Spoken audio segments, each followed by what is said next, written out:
Harold Whitaker hadn't spoken to another person in 147 days. Not that he was counting.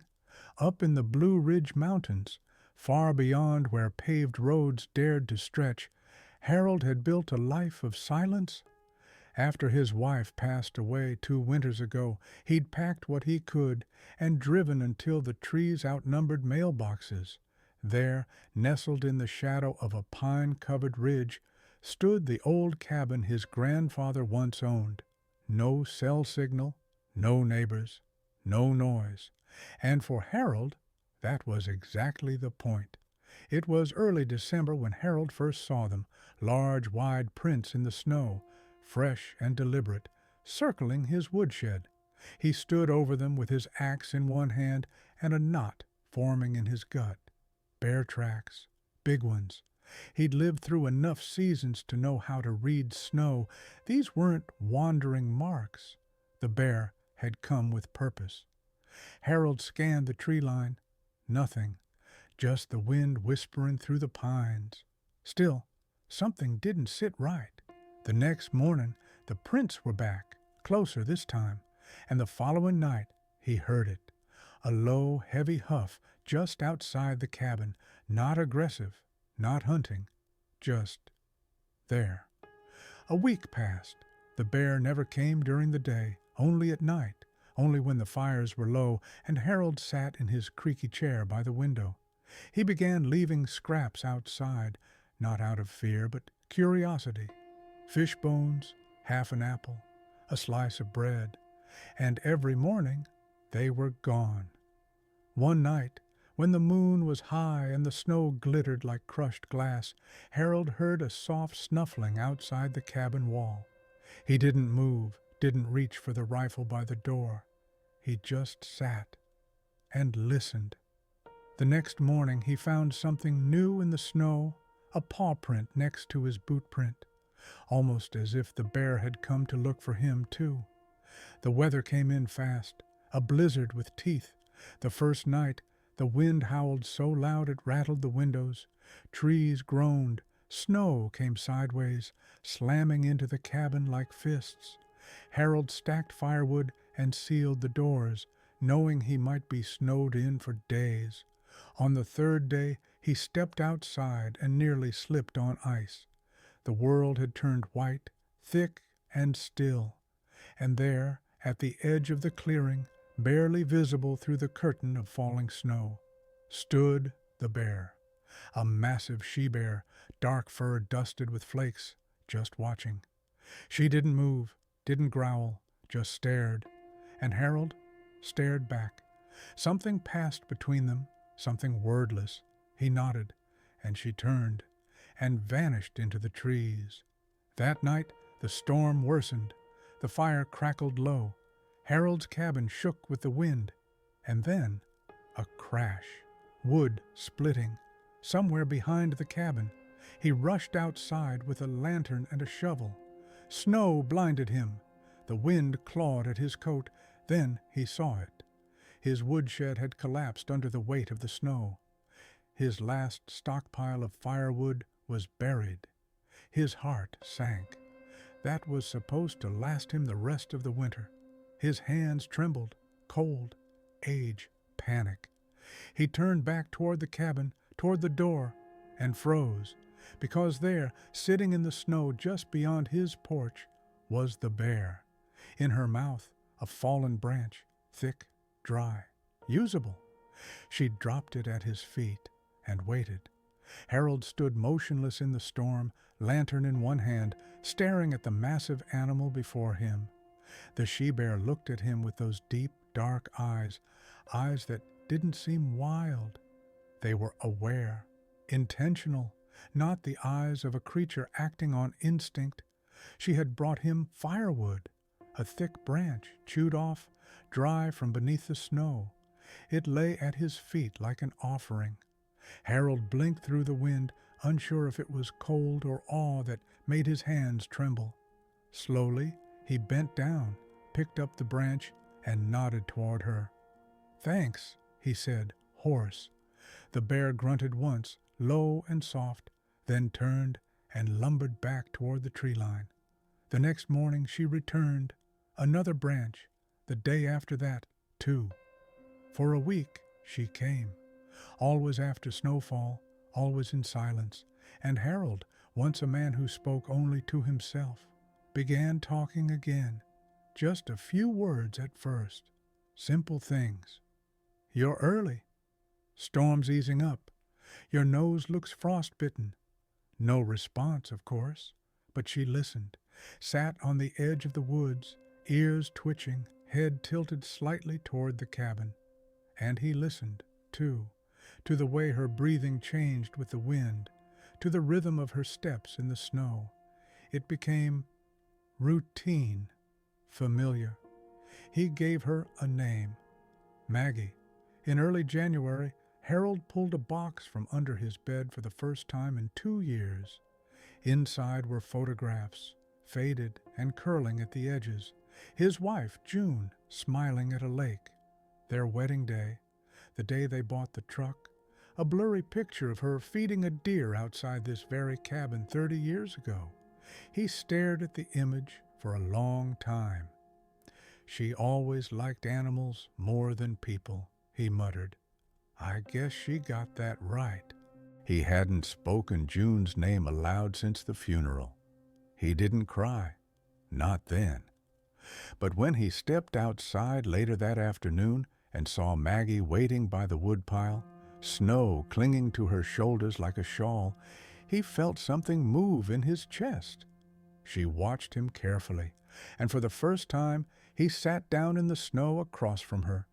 They stayed like that a long time. No noise, no danger, just breathing, just being. As dusk fell, she stood and walked away, but Harold stayed long after the sun dipped behind the ridge. The storm came back harder. By the end of the week, Harold's knees had begun to ache badly. His lungs wheezed when he bent too fast. It worried him, but he told himself it was the cold, just the cold. Then, one morning, he slipped, just outside the door. Ice, hidden beneath fresh powder, his back hit the ground. A sharp, jarring pain exploded down his side. He cried out, loud and sudden, and then everything turned white. When he woke, the sky had begun to darken. The world was blue and cold. He couldn't move his left leg. He tried crawling, inches at a time. But the snow was deep, and the cabin felt miles away. The wind howled, his vision swam, and then a shadow moved through the trees, massive, silent. Maggie. She walked straight toward him, slow and sure, and without hesitation she lowered her massive body beside him, blocking the wind, warming his side with hers. He reached out, fingers trembling, and touched her fur. "Not today," he whispered. She stayed there through the night. Harold awoke to birdsong, the first he'd heard in weeks. He was inside, in his bed, covered in every blanket he owned, fire crackling strong in the stove. His leg was splinted crudely but firmly. His coat hung over the chair. His boots were drying by the door. He blinked, sat up. Everything hurt. He limped slowly to the front door, opened it, and looked out. The snow was still thick, but it had stopped falling. And there, across the porch, down the steps, leading toward the woods, a single trail of massive paw prints. They led from where he'd fallen to his cabin and back. Harold spent the next week moving slowly, relying on a crutch he'd fashioned from a cut branch and duct tape. Every step burned, but he was alive, thanks to her. He hadn't seen Maggie since the night she saved him, but her tracks kept reappearing, always in the early mornings, circling the cabin, checking the edge of the woodshed, sometimes resting near the back porch where she liked to sit. She was still watching, still guarding. One morning, Harold was chopping kindling when he heard it, the low rumble of an engine, then headlights. A snow-caked truck rumbled up the ridge trail. a vehicle that didn't belong here. Two men stepped out, orange vests, rifles, loud voices, hunters. Harold felt something tighten in his chest. "Sir," one called out, "you seen any movement up this way? Word is there's a bear roaming these woods. Might be early coming out of hibernation." Harold said nothing, just shook his head. "Well," the other man muttered, "won't be for long. Locals want it gone." They left tracks in the snow, beer cans in the truck bed, boots that didn't belong on his land, and a threat that now had a face. That night, Harold couldn't sleep. He sat by the fire with an old rifle across his knees, not to use, just to hold, a habit from another time. The wind shifted around 3 a.m., and something told him to check the back door. He opened it quietly, stepped out into the cold, and found her. Maggie stood at the edge of the woods, not her usual calm stance. She was tense, breathing hard. There was blood on her left shoulder. Not much, but enough. Harold's voice cracked. "No." She didn't come closer. She just looked at him, then turned and vanished into the trees. The next day, Harold followed the trail. He packed what supplies he could in his coat, gauze, jerky, a thermos of broth, and hiked slowly into the woods. The snow was deep, but he knew these hills like the lines in his palm. He found her near the ravine, curled beside a cluster of trees. The wound wasn't deep, just a graze, but she was weak. She growled softly when he approached, then relaxed when he knelt beside her. He fed her broth from the thermos cap, stayed until dusk. "Hunters won't stop," he whispered, "not until they see blood." He looked into her eyes. "But you're not just an animal anymore, not to me." He built a fire, slept beside her. When he woke the next morning, she was gone, but next to the embers, laid carefully on top of his coat, was the apple he had left for her 3 weeks ago. Harold knew what he had to do. He hobbled into the cabin, pulled out his old typewriter, and began to write. "To whomever finds this, there's a bear in these woods. Her name is Maggie. She is not a monster. She saved me when no one else knew I was dying. She is not hunting you. She is watching. She protects. She understands more than you think. I know how this sounds, but if you come with a gun, she'll know your heart. If you come with fear, she'll smell it. If you see her, don't run, just nod. It's all she asks. She saved me." He folded the letter, placed it in a tin, buried it beneath a pine tree beside the porch. Just in case. Winter began to soften its grip. The icicles dripped faster each morning, and the birds came back, one note at a time. Harold chopped wood with more strength now, his limp easing a little each day. But Maggie never returned. For a while he kept looking, left food at the tree line, watched for paw prints in the fresh snow, waited by the fire longer than usual, but the forest gave him nothing. No sound, no shape, no bear. One morning he walked the ridge trail again, slower this time. He stopped by the ravine where she'd last rested. The snow had melted, revealing damp earth, broken branches, and half-buried tracks. He stood there a long while, then nodded just once. She was gone, not in fear, not in defeat, just gone. By late March, Harold's cabin looked different. He had fixed the broken shutter, patched the roof, and even dug out the path to the well. He started talking to himself again, not from loneliness, but out of habit, out of comfort. And every evening he took a walk, just a short loop past the woodshed, down to the frozen creek, then back up. Always the same path, always with an apple in his pocket. One evening he stopped at the edge of the forest and gently placed the apple on a flat rock. "For you," he whispered, "wherever you are." Then he turned and walked back home. In early April, the trail to town finally reopened. Harold took the truck into the village, first time in nearly 5 months. People stared a little. He looked older, wilder, but also calmer. At the supplies store, the young cashier smiled at him. "Haven't seen you in a while, Mr. Whitaker." Harold nodded. "Been snowed in." "You hear about those hunters?" she said casually. "Couple of guys that went missing back in January. Snow buried their truck. Search crews only found 'em last week." Harold's hand froze over the register. "What happened?" he asked. She shrugged. "One was injured. They think the other froze trying to hike out. But here's the weird part." She leaned in. "There were bear tracks all around the site, but the bodies weren't mauled. They were covered with branches, almost like something tried to protect them." Harold said nothing, just nodded, and walked out with a full cart of supplies and a quiet, racing heart. Back home, the sun was warmer on the porch. Harold sat in the same chair he'd used all winter, a fresh mug of coffee in hand. The woods were waking up, birds chattering, squirrels scampering, sap rising in the trees. He watched the ridge trail like he always did, not expecting, just remembering.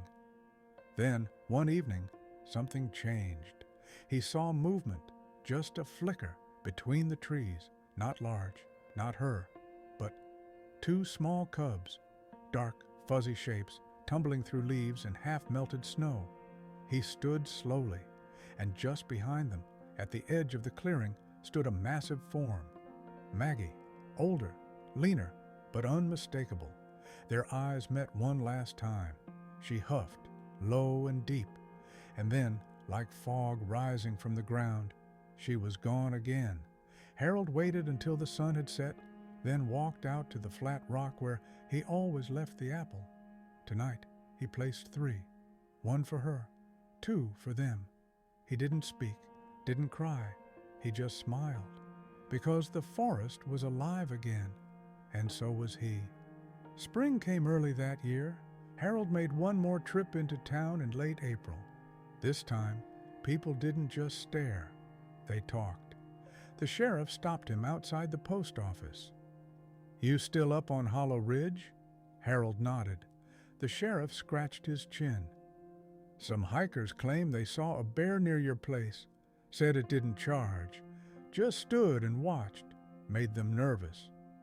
"She's not dangerous," Harold said quietly. The sheriff raised a brow. "She?" Harold didn't explain, just smiled. He went inside the general store and left a folded letter on the community board, taped neatly, handwritten in slow, careful print. It said, "If you hike the ridge, be kind. You are not alone, and not all wild things are threats." Below the message was a crude drawing, a paw print beside a boot print. They were out past sunset. The father was limping, twisted ankle. No cell signal, no supplies. Charlie ran ahead looking for help, got lost in the brush. Panic rising, sun going down.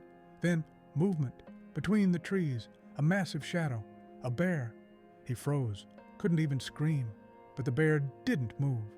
It stood still, watching. Then, slowly, deliberately, it turned, walked a few steps, paused, looked back. Charlie followed.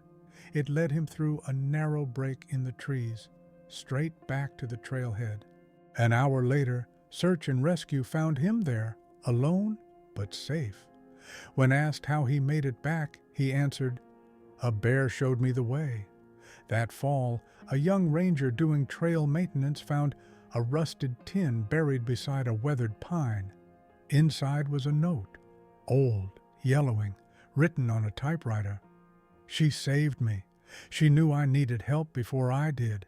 If you come with a gun, she'll know your heart. But if you come with quiet steps and calm breath, she might let you stay." The ranger brought it to the station. The older staff smiled knowingly. The rookies weren't sure if it was a prank until they checked the map and saw a spot marked only with a pencil scratch and 2 words, Maggie's place. Years passed.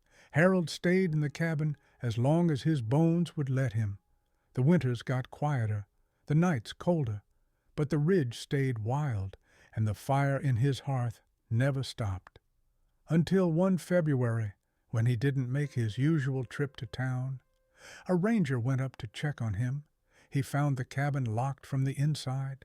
Fire burned low, books on the table, mugs in the sink, and on the bed, Harold, peacefully still. He had passed with a blanket tucked to his chin, a journal by his side. The last thing he wrote, "She came one last time. I knew her by her breath. I didn't open my eyes. I didn't need to." 3 days later, the ranger returned to pack Harold's things. He noticed something odd in the fresh snow outside the cabin. A single paw print, pressed into the soft white, larger than a man's fist. No other tracks, no sign of approach or retreat. Just that one. And beside it, Harold's old cane, standing upright in the snow, as if planted there with care. No one could explain it. No one tried. They buried Harold near the cabin, no fancy stone, just a wooden marker with his name. Hikers still pass that trail. Rangers still tell the story. Some call it a legend, others a local myth. But once in a while someone leaves an apple on the flat rock, and every now and then, when the snow is just deep enough, there are prints beside it, paw, boot, side by side. Her name was Ellie. She was 9 the first time she hiked Hollow Ridge with her mother. They didn't plan to go far, just a nature loop. But when they stopped by a wooden marker with an old name carved into it, Ellie crouched beside it and touched the surface like it was sacred. Then she looked toward the forest and said, "There's a bear watching us." Her mother turned pale. "There's nothing there, sweetie." But Ellie didn't argue, didn't insist. She just nodded toward the trees and whispered, "I know." Years later, Ellie grew into a quiet young woman with a camera and notebook always in hand. She came back to Hollow Ridge on her own, retracing that childhood path.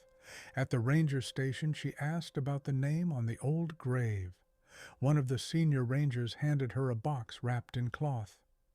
"We were told to give this to someone who asks with kindness, not curiosity." Inside, a worn leather journal, Harold's. Every page was filled with small, neat handwriting, observations about snow, trees, the bear, her cubs, and the final entry, "I thought I came here to die. Turns out I came here to be remembered." Ellie read it under a pine tree until the light faded. She cried without understanding why. Then she left an apple on the rock, just in case. In a high-rise apartment in Chicago, a young man named Leo scrolled through a nature blog. He wasn't looking for anything in particular. Then he saw it, a story titled, "The Bear That Guarded a Cabin." There was a picture, an old boot print and a paw print in the snow, side by side. Leo blinked, because he remembered hearing that story from his grandfather when he was 6, back when they used to camp together in silence, near a fire, back before the noise of the world made him forget what it meant to be still. He closed his laptop, booked a train ticket west, and he didn't tell anyone why. Every year, someone leaves something behind on that ridge. A note, a rock painted with a paw, a photograph. They don't know each other. They don't plan it. But the stories keep circling on forums, in ranger logs, whispered between hikers around fires. A bear that watches but never attacks. A cabin that always smells faintly of pine and coffee. A man who lived alone and didn't die alone. Some people laugh. Others nod and say, I've heard that too. No one ever tagged the bear. No one caged her. But she's there, in sketches, in poems, in stories passed from parents to children. She's not dangerous, they say, just old, watching. People leave apples now out of habit, not out of fear, but because some part of them believes it matters. Late one autumn, a ranger hiked the ridge before first snow. The trees were bare, and the sky held that strange gold only October brings. He stopped at the flat rock and saw something waiting. Not an apple, not a note, but a feather. Black and white, striped like a memory. Beside it, a single gray hair. And next to that, an old piece of wood carved into the shape of a bear, gently tucked under a stone. He didn't take it. He just stood there for a moment and listened. The forest was still, but not empty, and as he turned to leave, the wind carried a sound so faint it could have been imagination, a deep, slow huff. Then silence, and somewhere between trees, in story, in snow, they were still walking, side by side. Harold never intended to live the rest of his life in that cabin. When he came up the mountain with little more than a packed truck and the memory of June in his chest, he thought maybe a few months would be enough. Time to grieve, to be alone, to go numb in peace. But grief doesn't work like a calendar, and silence, true, bone-deep silence, has a way of changing a man. The cabin was small, crooked in the way old wood leans with time, and cold in the mornings. The windows rattled in the wind. The floor groaned like it remembered every footstep since 1940. But it was his, and more than that, it was hers. June had loved this place once, loved it before life got too loud and complicated, loved it before the hospital visits and the quiet conversations about what to do after. So when Harold ran out of reasons to stay in town, this was the only place left to go. The days were repetitive at first. Chop wood, heat water, read the same books he'd already read 3 times. The radio didn't work unless the clouds cleared just right. He spoke only to the fire, sometimes to June, sometimes to no one at all. And when he slept, he dreamed of voices he hadn't heard in years. Laughter at a lake, dogs barking down a summer trail, his father's hand on his shoulder steadying him during his first hunt. But when he woke, all that remained was the ticking of pine needles on the roof and the whisper of wind between logs. Maggie changed that. Not all at once. No, bears don't work that way. But gradually, as if the mountain itself had decided Harold needed company. It began with footprints, as all the best wild stories do, and then came the gifts, sticks, branches, left not randomly, but carefully, in patterns near his steps. At first, he thought he was imagining the logic behind it, but patterns kept forming. The way she placed her weight, the way she circled but never threatened, and above all, the way she watched, always watching. When Maggie began sleeping near the edge of the clearing, Harold found himself talking out loud more, not to her directly, but toward her, as if she were an old neighbor sitting 2 porches down. "Storm's coming," he'd say, and she'd blink slowly, like she already knew. Or, "I'm not sure the tomatoes will survive another frost," and she'd grunt, roll onto her side, and stretch with the grace of something ancient. In those quiet exchanges, something unspoken formed between them. Not ownership, not trust, exactly. Something older, mutual permission. He wouldn't try to tame her. She wouldn't try to leave him. One night, after a lightning storm painted the sky with streaks of electric white, Harold sat on the cabin steps, wrapped in a wool blanket. The fire inside crackled, but he wanted the cold. He wanted to feel the world around him alive and sharp. Maggie was there, maybe 30 feet away, her breath misting in the moonlight. He reached into his coat pocket, pulled out the harmonica he hadn't touched since June died. He turned it over in his hand, uncertain. Then he raised it to his lips and played the simplest tune he could remember, a lullaby she used to hum while folding laundry, back when life was too ordinary to cherish. The sound came out rusty, uneven, but true. Maggie didn't move, didn't flinch. When he finished, she let out one long exhale, lowered her head, and closed her eyes. That was the first night Harold slept without waking. As the months passed, he became more than just a man waiting to die. He started carving again, something he hadn't done since his 20s. Bears mostly, but also trees, birds, the shape of her paw. He left the carvings on stumps like offerings. When Maggie would sit nearby, he'd show her his progress. Once he swore she sniffed one and nudged it gently before moving on. He wrote too. In the mornings, when his joints hurt too much for labor, he recorded things, not grand truths, just observations. April 12th, Bear slept in Sunpatch for over an hour. Looked like peace. Or July 2nd, 2 cubs seen by creek. She's not alone anymore. The more he wrote, the more the pages filled with thoughts he didn't know he'd held in his chest for years. About June, about guilt, about how he had run not out of grief, but out of fear of what grief would make of him. Autumn came again. The trees burned with color. Maggie stopped coming daily. Her cubs grew bolder. Harold watched them wrestle near the blackberry bushes. He laughed out loud for the first time in a year and scared them off by accident. It felt good to laugh. Then came the last storm.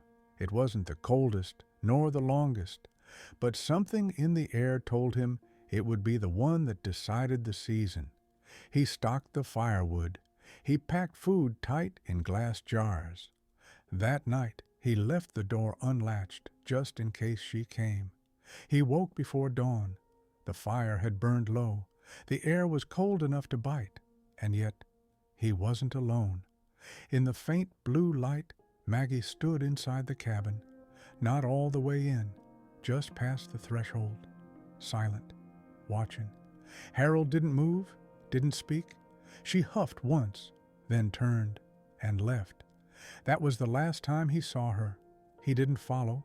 He didn't try, because some part of him knew it wasn't an end. It was a final word, a promise kept. From that day on, Harold stopped waiting.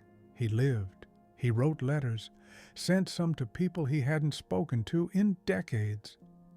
Just wanted to say sorry, one read. Another simply said, "Thank you for teaching me to whittle." He even sent a letter to a local school, donating his late wife's books and journals for their library. She always wanted to teach, he wrote. Maybe she still can. He began walking farther, leaving apples not just at the flat rock, but along new trails. Once he saw claw marks on a birch tree in a place he'd never explored before. They weren't Maggie's. That made him smile. Life continued like that, not loudly, but well. And when the final winter came and he laid down for the last time, it wasn't in fear. It was in peace.